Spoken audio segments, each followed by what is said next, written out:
Hi, Kathy here from Kathy's Cute Creations with week 2. Here is the paper that you should download. That's exactly what it looks like. Sunshine on my mind. I always keep this sheet just so I can match up. This is what you would have pulled out of week 1 so that we can match up the fabrics. And so we're going to end up making 2, right here, 2 of those squares right there, okay? Looking at that lemon right there makes me want a glass of tea with some lemon in it. All right, let's go ahead and we'll take a look at the fabric. It's just the 4 different ones. Right, although these look alike, they're not, because you can tell that this is lemon with the leaves and this is roses, flowers, okay? So let's go ahead and get started. We're going to put this together. First thing we're going to do, look at your paper. And everything's going to be 1/4 inch seam. Now, if you stored your fabric and it's wrinkled, go ahead and iron it before you start.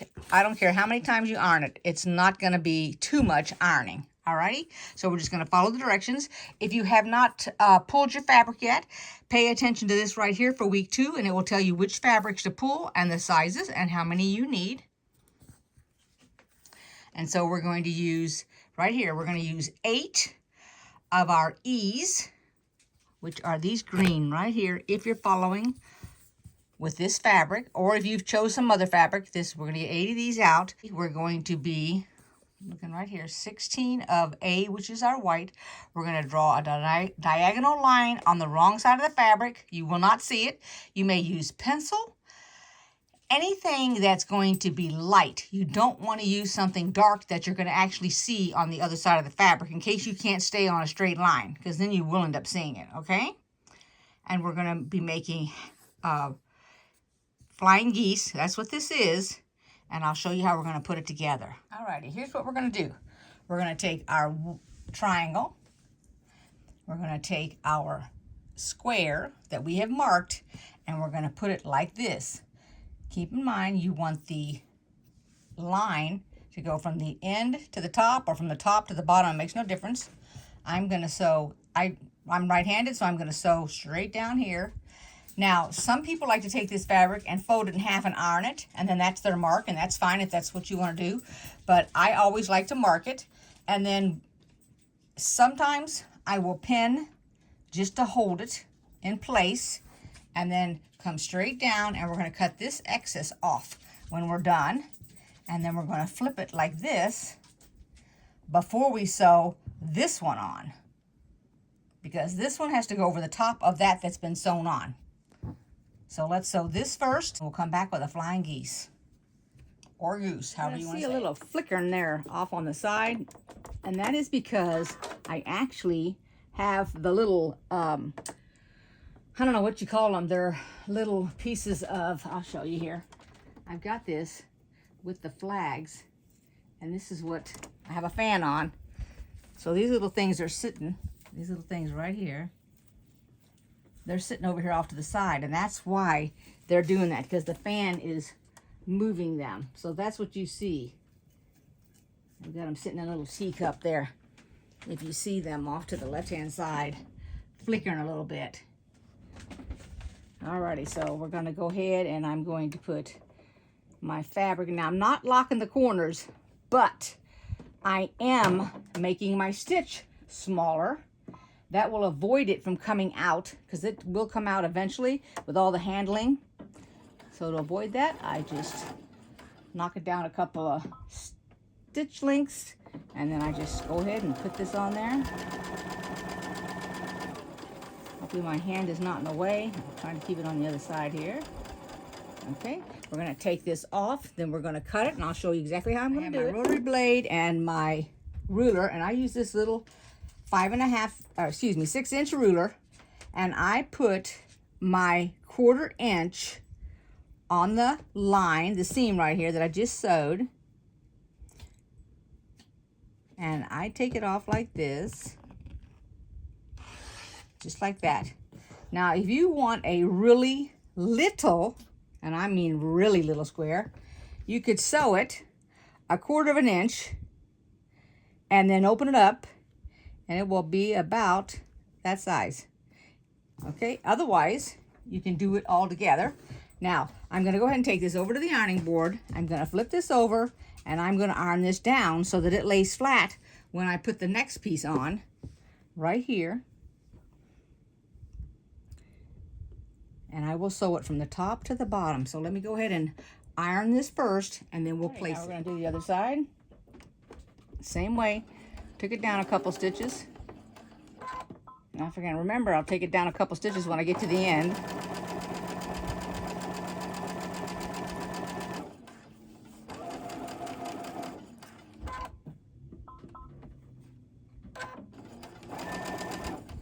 We'll do the same thing. And I sewed. I marked it where I was going to cut it, and I sewed it. So I'll get another little square out of there, and I'm going to cut it on the line. And if you didn't tune into the first week and you just jump right into the second week, then what you want to do is you want to make sure that your ruler that you're using to cut with is off of both ends of your fabric. Okay? And now we have a square here, and I'll have another one. I'm going to go ahead and open this up and iron it, and we'll get ready for the next step. So we have 1 of 8, 4 on 1. Wait a minute, 1, 2, 3, 4.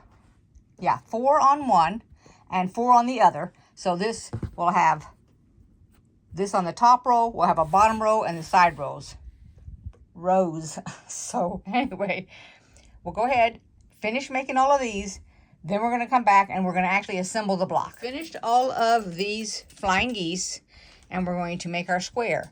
Keep in mind that the nose is going to be away from the square. And then your little 4-inch, or not 4-inch, I don't know why I said that, but your little 3.5-inch squares go on the corner. And I'm making it so that the writing, the main writing, is as if you were reading it, like that. Same here. Okay? And then that'll be 1 row we sew together, 2 rows, and 3 rows. So let's just sew them together. It is this video that we are going to learn how to mark our tips. So I'm going to flip it over so you can see what I'm looking at. So we don't want to have our stitching come over that and take it away, okay? So we mark it on this side. And what you do, take your pen, go to the end. There's where the 2 cross. Go right above it and mark it. That's a 1/4 inch.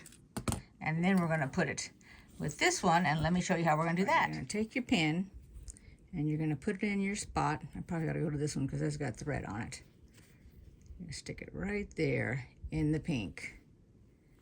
So when you flip it over this way, let me see if I can figure it out for you here. It's going to be above this right here, above that mark. I think I need to iron that a little bit more. And then we're going to put it down into this one right there. So those 2 pieces go together like this. And you've got this going that way and this going that way. I need to put it through the whole thing so it comes out. Let me show you right here. Flip it up here. See it on that side right there? And then normally I just shove it through like this, because what you're doing is you're marking it. And then I'll just go over here to the end and I'll pin it. I get it off my finger here, so just take this end and pin it. Just hold it down. I'll come over here closer. Pin this down also. Go to the other side. All I'm trying to do is make it so that when I go to pin this, it'll be on there straight.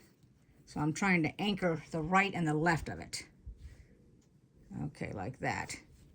Because what I'll do is I'll slowly pull this out, pick it up, and put it back in, either on the left-hand side of the seam or the right. It makes no difference. You can put it on both sides if you like. If you're new to this and you want to be really accurate, put it on both sides. You never can have too many pins. And if you feel like you can, that you want to glue it, you can use glue too. Also, people use the, let me show you what it is that other people use. Hold on one second. This bias tape people use also. You just take it. Now this is a 1/16 of an inch, but there's 1/4 inch, there's 1/2 inch, different sizes. They take it, rip off a piece, and literally it can be double-sided. So you just lay it down on that, pull the white paper off, and then put the two together, and you won't even have to use pins. But it's just your preference, okay? So I'm gonna go ahead and finish pinning this. I kind of jumped around on this video, but I will show you for the next block, because this is my first block. I just want to jump to show you the pinning to sew this, but I will show you how we put it together when I go to the next block. Just take your time, and you're sewing 1/4 inch. And by the way, I went ahead and I used a 12-inch needle on this sewing machine. If you have a older sewing machine like the 401, which is an older machine, I don't recall what year it was made in, but my machine like that downstairs actually takes a size 11 needle. And if yours takes an 11 needle, that's fine. That's what you need to be using then. Okay, this does not want to go through that thick fabric, and I don't really want to hit my needle, so here we go. And if you are in doubt, you can always take your stitch and make it longer when you go over that. Then check it, make sure that it went correctly the way you want it to. If it didn't, you can always take it out and the stitch won't be so small. And then you can go over it with a smaller stitch.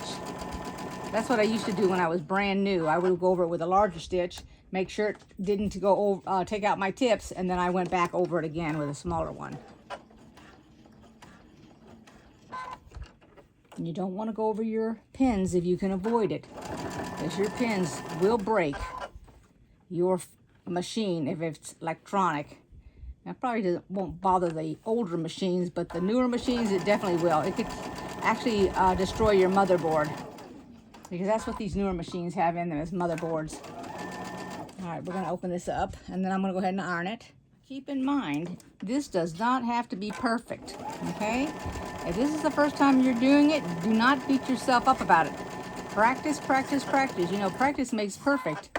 You can always make yourself a flying geese quilt, which would give you a lot of practice with these tips. When I first started out, I didn't even bother marking my tips or anything. All I did was just marked my fabric 1/4 inch and went off. That was it. Took it from there. So I'm pretty sure that my tips, I lost them, but it's not like you're going to lose the whole thing. You're just going to lose a little bit of it. It's not the end of the world. And after you get all that quilting done on it and you get it finished up, you're not even going to notice it. And the busier your fabric is, you're not going to notice it either.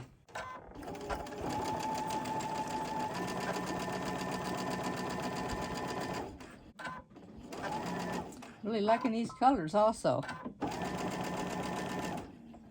There we go. Let's iron this one. Finished square, and we haven't lost any of our tips. It's all fine. Fine and dandy. Looks really, really nice. So let's go ahead and make the next one. I'm going to show you how we're going to put it together. So we just start at the top. I start at the top, and I'm going to sew this one here. It's the left-hand corner. And I'm not doing any pins or anything. It's okay. It doesn't need any pins. Fabric kind of sticks with fabric. Turn it around. Put the other one on it. And do the same thing. Just square on it. Match it on the right-hand corner.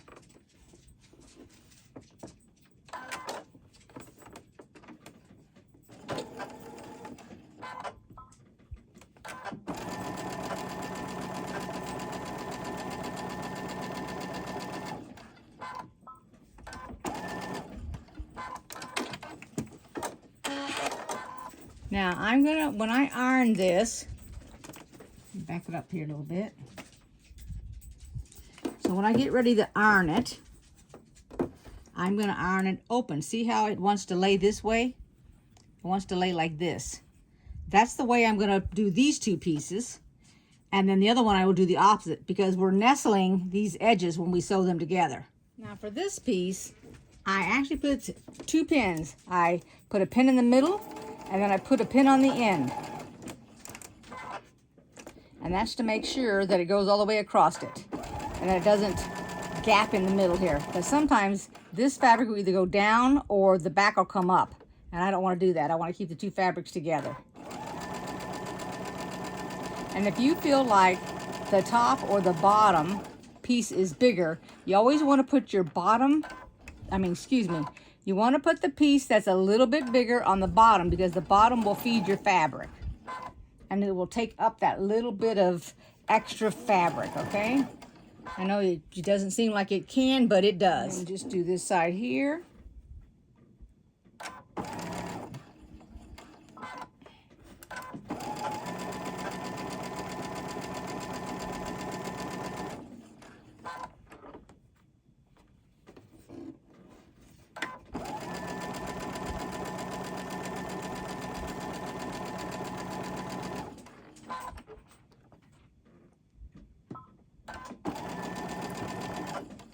And then I'll iron this open. Here's what it looks like before it's ironed, and here's what the back looks like. So, like I said, we ironed it away from the center, and for this one, we ironed it into the center. This way, these two ends right here will be nestled, because that's what you need to do along with your point. You're nestling them. And then this one here is the same as the top, and it went outward.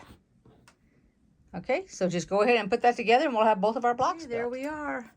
Both of our blocks done and ready for week 3 next week.